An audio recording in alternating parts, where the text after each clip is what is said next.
The summer of 2025 was supposed to mark America's triumphant return to the world's biggest sporting stage. The World Cup was coming back for the first time in over 3 decades, promising packed stadiums, record-breaking tourism, and a celebration showcasing American hospitality. But instead of triumph, a shocking FIFA World Cup decision sent shockwaves globally. FIFA announced that a significant tournament share would shift northward into Canadian hands, and the reason wasn't infrastructure, it was politics. This Trump immigration policy World Cup disaster erased billions in projected revenue overnight, along with the prestige of hosting a historic moment. The Canada World Cup hosting success story emerged while America stumbled, proving that when politics overshadows sport, everyone loses. This FIFA World Cup decision represents more than lost games. It symbolizes how Trump travel ban World Cup consequences pushed away the very crowds that make the tournament magical. The World Cup was always meant to prove that sport could bridge divides that politics couldn't. It was supposed to be the event where borders softened and the world gathered under one anthem. Yet the Trump immigration policy World Cup approach shattered that promise completely. On July 10th, the Trump administration expanded travel bans to 12 countries, including Nigeria, Iran, Venezuela, and Egypt. This Trump travel ban World Cup expansion erased millions of fans overnight from the guest list of the century's greatest sporting celebration. The FIFA World Cup decision to shift matches to Canada became inevitable once these restrictions took effect. The following week brought another blow. A $250 visa fee hit travelers from every non-waiver nation. For a South American family of 4, the Trump immigration policy World Cup costs meant $1,000 in paperwork before booking flights, hotels, or tickets. When those expenses combined, attending a single match resembled a mortgage payment rather than a dream vacation. Meanwhile, Canada World Cup hosting offered streamlined visa processing and welcoming policies that made FIFA's choice obvious. American embassies buckled under strain from the Trump travel ban World Cup effects. In Lagos, interview wait times ballooned past 300 days. In New Delhi, 240 days. In Istanbul, 200 days. The tournament was less than a year away, meaning fans who applied in good faith would never see appointments before opening matches. This Trump immigration policy World Cup catastrophe directly influenced the FIFA World Cup decision to redirect matches northward. While Washington tangled itself in policies pushing visitors away, Ottawa positioned itself as open, reliable, and ready. By mid-August, the FIFA World Cup decision was sealed behind closed doors in Geneva, and Canada World Cup hosting captured a massive spotlight share.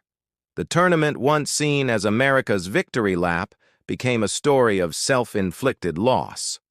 The Trump travel ban, World Cup restrictions created cascading problems beyond visa delays.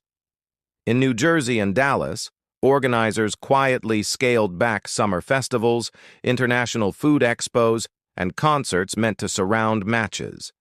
What was envisioned as a carnival of nations shrank into a gated gathering accessible only to those with time, privilege, and deep pockets. For millions worldwide, the Trump immigration policy World Cup message seemed unmistakable. America promised openness, but delivered a fortress of fees, paperwork, and walls. This contradiction struck at the event's heart because the World Cup isn't only about goals and trophies, it's about the father in Senegal dreaming of watching his son's hero in person, the teacher in Tehran hoping to see her national team on foreign soil, the children in Caracas longing to feel the world's eyes on their city's colors. Instead, they were shut out not by distance, but by the Trump travel ban World Cup policies. What could have been connection turned into exclusion, and the FIFA World Cup decision to embrace Canada World Cup hosting reflected this reality. When did America stop being a host and start becoming a gatekeeper? As immigration hurdles mounted from Trump immigration policy World Cup restrictions, another crisis emerged.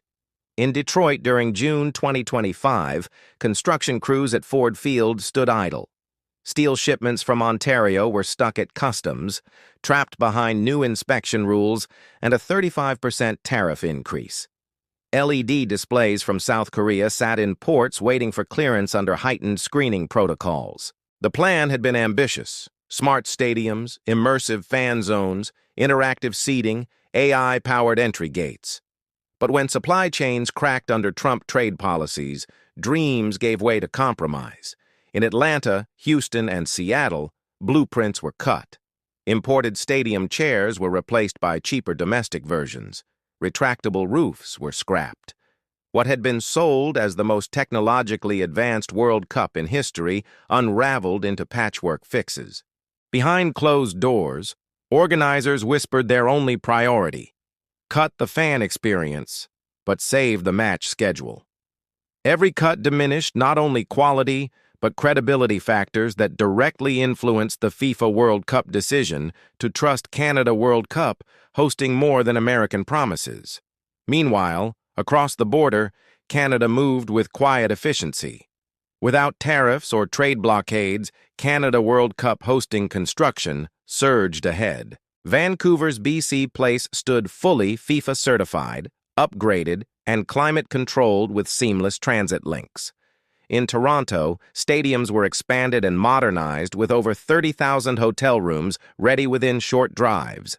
Canada World Cup hosting immigration policy was streamlined. Over 50 countries enjoyed visa-free entry, with most others processed in days, not months. To FIFA, this looked like predictable logistics. To sponsors, it felt like safe ground. To fans, it appeared welcoming. The FIFA World Cup decision reflected these realities. Appearances matter, and America risked showing the opposite.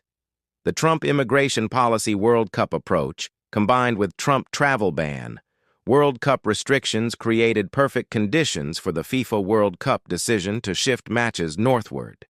Canada World Cup hosting offered everything America promised but failed to deliver: accessibility, efficiency, and genuine hospitality.